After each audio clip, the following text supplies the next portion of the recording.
the good part about what I just described, this is what you want to do for the long run. This gives you an unmatched kick. If you really want to do it, then why wait, right? Just jump right into it. Get as much experience as you can. Second amazing part that I feel about is that you get some learnings that are otherwise tough to get in most of the roles out of college. Things like exerting soft influence.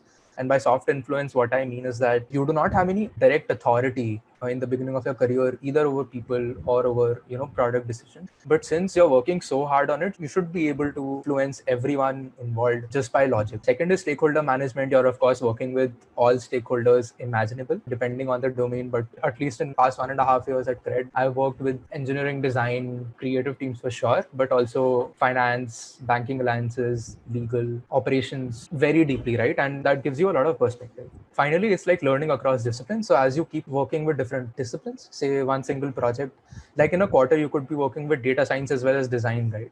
And you would end up reading basics about those disciplines in order to be able to, understand what the team is really doing and add your perspective. So it's really anti-disciplinary in that way. Like, you'll really love it if you're a polymath. And then finally, I feel that it's a great stepping stone to entrepreneurship. What I've seen is that when people approach problems, people who have some PMing experience or have been part of great product or approach it in a very different way, which is much more impactful instead of just some building experience or just some sales experience. However, not all is rosy and there are some challenges as well. I feel some of them are, so first of all, you're not learning any hard skill. And there's a good thing about hard skills that for sure that you are compounding. Like, for example, if I am a programmer, if I'm coding 10 hours a day, I know that, 1 year down the line, I am definitely a better programmer.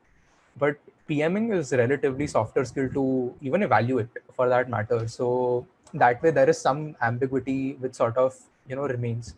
So that is there. Second is that your output very early in your career is linked to a lot of external factors.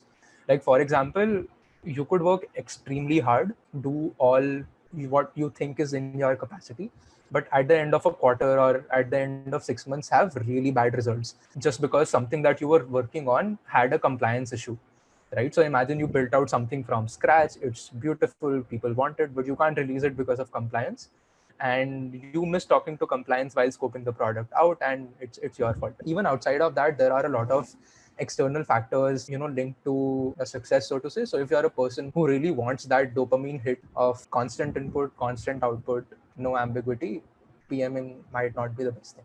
Third is that it's challenging to build out influence as a fresher. While it's a learning curve, some people like really struggle with it. And if you're not able to get it right, say within your first initial months, then it becomes tough for you to build that influence over time. But the challenge is really to be able to influence people who are like 15, 20 years in your career, right?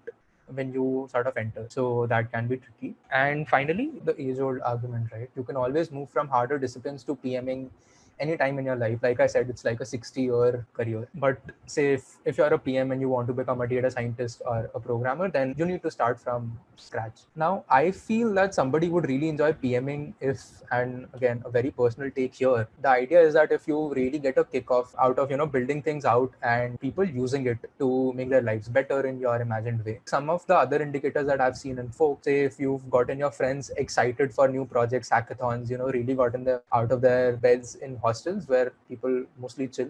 Like if you've gotten them excited, gotten them to build something out, then this is the same place, because again, you'll have to spend a lot of time getting people excited for something you are excited about. Third is that if you find yourself like while you're working in group college projects, you're the one who's like resolving conflicts. I think a lot of similar situations you'll face in here as well. Fourth point is that you like to solve like anti-disciplinary problems. And this is, I think, is super important because sometimes people really love tech, and products are human problems, and human problems can be solved from tech, they can be solved from messaging, they can be solved from deferring, whatever, right? Like for example, when Slack was being built, you see quotes in Slack when it opens up, because when it was being built, the load time was so high that people used to drop off. One way of saying that could be, hey, let's add 5x servers, but then somebody said, hey, let's just add engaging content and people won't leave and we'll save on cost. You really have to be thinking across disciplines. Finally, you need to be problem first instead of solutions. People think that they would love PMing if they are able to come up with multiple solutions,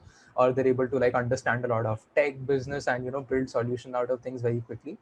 But something that I've learned the hard way is that the best PMs spend more time discussing the problem itself and not the solution. Not the best PMs, I would say the best problem solvers, they would look at the same problems from 5 different angles.